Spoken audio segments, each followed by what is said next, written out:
Today we laid to his eternal rest Hagit's father, Refael Maruvka, and he was 83 years old, and it's an opportunity to celebrate the life and his legacy. And one thing that I remember clearly was that he was the person that ensured that every gathering, every event, there will be a Dvar Torah. And who will say that Dvar Torah? He will say that Dvar Torah. So he was the go-to guy when we needed someone to say Dvar Torah. There couldn't be a family event. It could be a picnic or a trip, and certainly a simcha without a Dvar Torah. So I think it's an appropriate way to commemorate him by saying a Dvar Torah. And in fact, he said so many Dvar Torah, or Drashot, as we call them in Hebrew, that just in his last year, he published a book called Drashot Refael. I want to show you the book. So the drashes of Refael. And I want to take an idea from this book. This is a drash that he gave in the bar mitzvah of Niv and Abigail's cousins. Their names were Naftali and Adina. They live in Israel, in Givat Shmuel. And he addressed a question that is really puzzling. And so we know that the parsha that their bar mitzvah was a bar mitzvah and bar mitzvah together, combined. And the parsha was Truma. And in the parsha Truma, we are commanded to build the tabernacle and all the vessels. And the Torah goes one by one and describes all the measurements in very particular detail.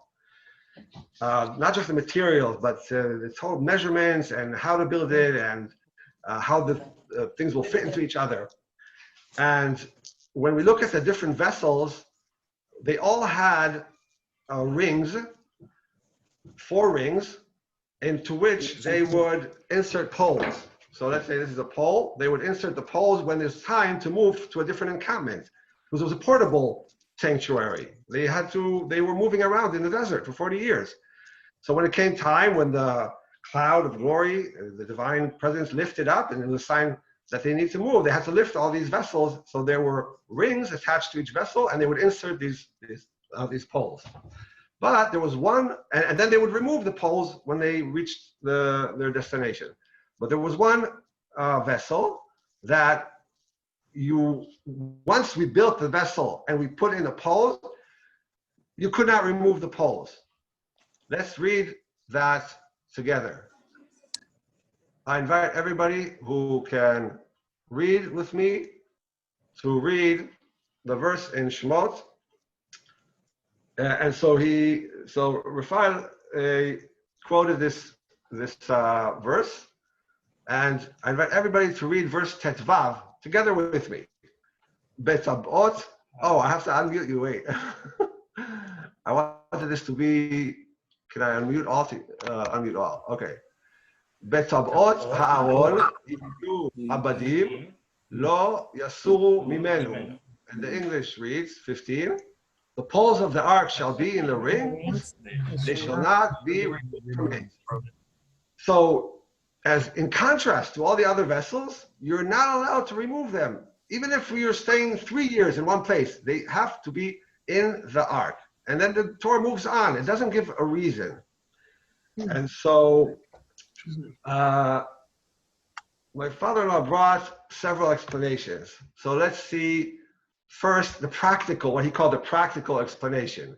This is by the Sefer HaChinuch. So you see on your screen, it's actually a commandment. I call it the commandment that the entire people of Israel throughout generations have always fulfilled. Because I don't think anybody has ever removed poles from an ark. So I don't care how conservative you are, I don't care if you're an atheist, you have fulfilled this commandment. So so you see, it's a mitzvah 96. Sefer HaChinuch is a codification written around the 13th century. We don't know exactly who wrote it. There's several theories, but it doesn't really matter who wrote it. And if I read here in the middle, he is trying to give some rationale. Therefore, we were commanded not to remove the poles from the ark from it, lest we need to go out with the ark to any place quickly. And maybe due to the preoccupation and the rush, we will not check well that its poles are strong enough, and lest, God forbid, it will fall from their hands and this is not fit for its glory. But with their always being ready and not being removed for it, we will make them very strong, and there won't be a mishap. So a very practical reasoning. Yeah, very practical, exactly. Then we move on to the Meiri. No. I don't have a picture of him, but here's his, he wrote, here's his Wikipedia entry. Because if you're not in Wikipedia, you don't exist. So I want to prove to you that he existed. So Menachem Meiri in the 13th century, Catalan, he is saying that the poles represent the physicality and the Ark and the Torah represent spirituality. And the idea is to combine. We don't shun physical pleasures, but we say we have to elevate them. So we eat and we drink, and it's okay to have sex. We don't see that as a sin. And so he sees that, Meiri explains that's the idea. Not remove them because you want this to be fused to Spain. Pleasures and the spiritual pleasures represented by the Ark and the Torah in it, or the Luchot in it. And then finally, Refael quoted the Rashar Hirsch, Rabbi Samson Raphael Hirsch. And here you see his picture. A great scholar, German rabbi. And he sees in it a symbolic, very, very symbolic and profound idea about the portability of the Torah. That the Torah, is not attached to any geographic boundary. That's the idea. The poles need to be there to symbolize Torah can always go anywhere. It's not restricted by any boundary. It transcends physical boundaries. It transcends, geographic boundaries. So it's not attached, not even to Israel. It could be anywhere. We take it. We have taken it with us wherever we were scattered throughout our history. And so this idea that Rabbi Samson Raphael Hirsch expands upon is you could say the Torah is not a restaurant; it's a drive-through. You're ready to go with it, and you take it with you wherever you are, from the deserts of the Middle East to the lush islands of the Pacific. Wherever Jews found themselves, they took the Torah and its values with them. And that's why they should be fixed. And we can say that that's also the idea of always be ready to say Dvar Torah, like he was. And this we find in talented people in the non-Jewish world, in the secular world, in the arts world. And I want to share with you a story about a pianist who had that same talent of being able to, on the spot, give a concert totally unprepared. And this is a story about Portuguese pianist Maria Joao Pires. And she was supposed to give a concert in 1999 in Amsterdam with one of the great European conductors, Ricardo Chailly. And she had prepared a certain Mozart piano concerto. But they started playing a different Mozart piano concerto. And so rather than talk about it, I'm going to show you what happened.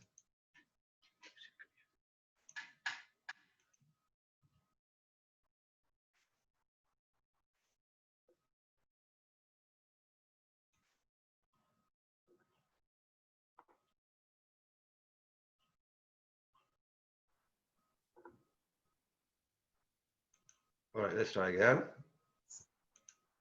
So there she is in a lunchtime concert in Amsterdam. Ricardo Chailly has started the concert, and then she discovers, to her shock, that this is not what she had prepared.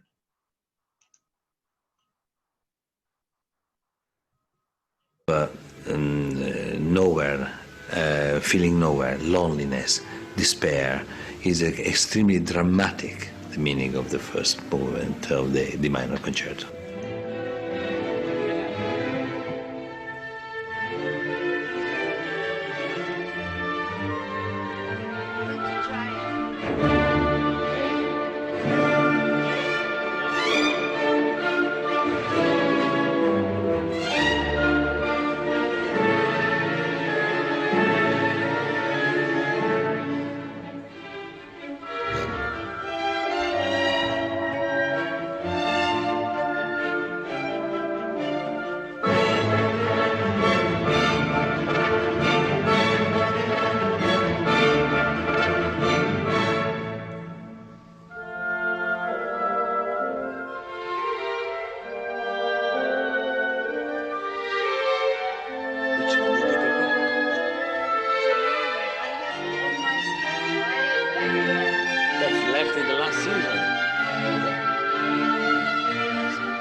sure you'll do that. You know it too well.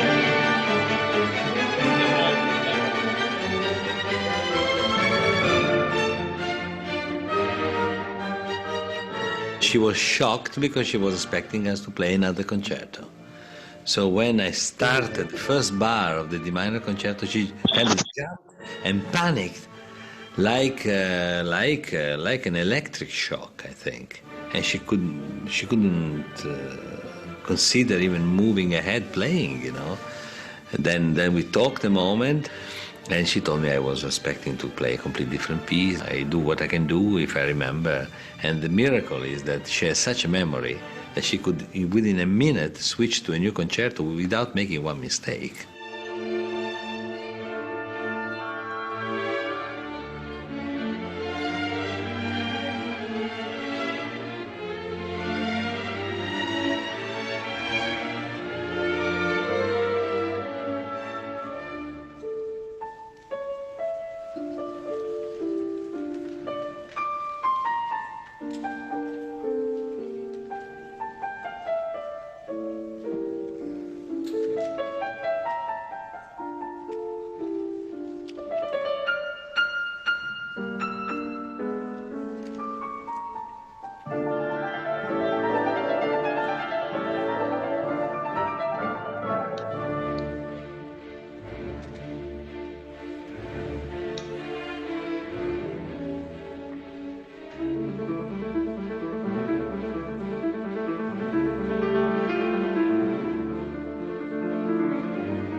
Okay, so some people can play piano concertos on the spot, and some can give Dvartoras on the spot, like my father-in-law, may he rest in peace. But I think every one of us has something that they can do on the spot, even if it's not singing a Dvartora or playing a difficult piece, whether it's singing a song, telling a joke, to uplift some other person's spirit. So may we all in the coming year, especially now in these hard times where we're alone, a lot of people are lonely in their homes. May we all use whatever gift we have, telling a joke, singing, humming, being good with your hands to help other people who need it, as we saw this pianist did, and as Refael did with his Divrei Torah, and may his memory be a source of blessing for all.